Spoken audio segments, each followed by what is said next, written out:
সুপ্রিয় ভাই বোনেরা, সবাইকে ভালোবাসা এবং শুভেচ্ছা জানিয়ে আজকে একটি বিষয় নিয়ে আলোচনা করব। আজকের আলোচ্য বিষয় হলো যেসব বিষয়ে মন খারাপ করা যাবে না। আমরা আমাদের নিজেদের মধ্যে এমন কোনো কিছু কিছু জিনিস আছে যেগুলোর জন্য আমরা অত্যন্ত মন খারাপ করে থাকি।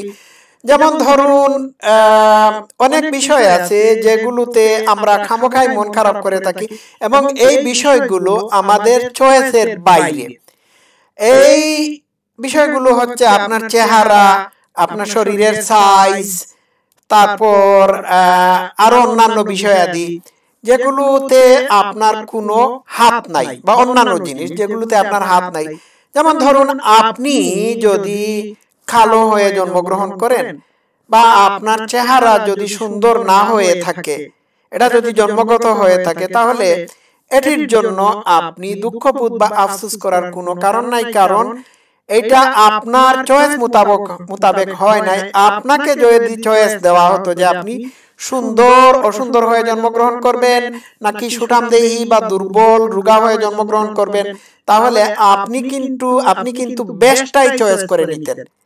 তো যে জিনিসগুলো আপনার কন্ট্রোলের বাইরে, অর্থাৎ যে জিনিসগুলো আপনার চয়েস ছাড়াই আপনি পেয়েছেন প্রাকৃতিকভাবে, সেই জিনিসগুলো যদি খারাপ হয়ে থাকে, তাহলে এটি নিয়ে দুঃখ করার কোনো দরকার নাই। এই ধরনের দুঃখ যদি করে থাকেন তাহলে সারা জীবন দুঃখী থাকবেন।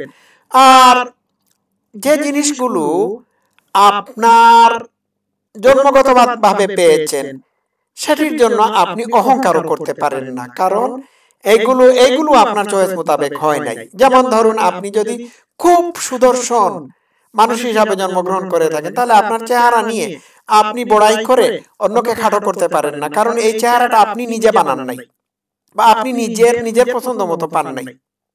এটা বাই চান্স প্রাকৃতিক ভাবে হয়েছে। তো এক্ষেত্রে অন্য বিষয়ে আমি বলি, যদি আপনি আপনার শরীরকে জিমের মাধ্যমে সুঠামদেহী করে ফেলেন, তাহলে এইটার জন্য আপনার কৃতিত্ব থাকতেই পারে। আর যদি আপনি সুন্দর হয়ে থাকেন, তাহলে এটার জন্য আপনি বড়াই বা কৃতিত্বের বড়াই করতে পারেন না, বা কৃতিত্বের দাবি নিতে পারেন না, কারণ এটা আউট অফ ইউর চয়েস। এই একইভাবে কেউ যদি ছোট বেটে হয়ে জন্মগ্রহণ করে, এটার জন্য সে আফসোস করবে না, কারণ এটা তার চয়েস মোতাবেক হয় নাই। তাকে যদি চয়েস দেওয়া হতো, তাহলে সে লম্বা চৌড়া মানুষ হিসাবে জন্মগ্রহণ করার জন্য পছন্দ করত। সুতরাং যে জিনিসগুলো আপনার চয়েসের বাইরে, সেই জিনিসগুলো নিয়ে আপনি আফসোস করতে পারেন না। আর যে জিনিসগুলো আপনার চয়েসের বাইরে থাকার পরে আপনি অ্যাডভান্টেজ হিসাবে পেয়েছেন, সেইগুলো নিয়েও আপনি বড়াই করতে পারেন না। ঠিক আছে, বিষয়টা বোঝাতে পারলাম? আপনি যদি লেখাপড়া করার সুযোগ থাকার পরেও যদি আপনি অশিক্ষিত থাকেন, তাহলে এখানে আফসোস করার কারণ রয়েছে। আপনি যদি উচ্চশিক্ষিত মানুষ হন, তাহলে দিস ইজ ইউর ক্রেডিট, এটা আপনার ক্রেডিট। ঠিক আছে? তো আমরা অনেক জিনিস নিয়ে আমরা আমাদের মন খারাপ করে থাকি। আমাদের অনেক কিছু আমাদের কন্ট্রোলের বাইরে। যেমন ধরুন আপনি বাংলাদেশে বাঙালি হয়ে জন্মগ্রহণ করেছেন, এটাতে আফসোস করার বা গর্ব করারও কোনো কিছু নাই, কারণ এটা আপনার চয়েসের বাইরে। সুতরাং যেগুলো আমাদের চয়েসের ভিতর রয়েছে, অর্থাৎ যেগুলোকে আমরা পছন্দ করে অর্জন করতে পারি, আমরা সেইগুলো নিয়ে গর্ববোধ করতে পারি। আর যেগুলো আমাদের চয়েসের বাইরে, সেইগুলো নিয়ে আমরা গর্ববোধ করতে পারি না। যেমন আপনার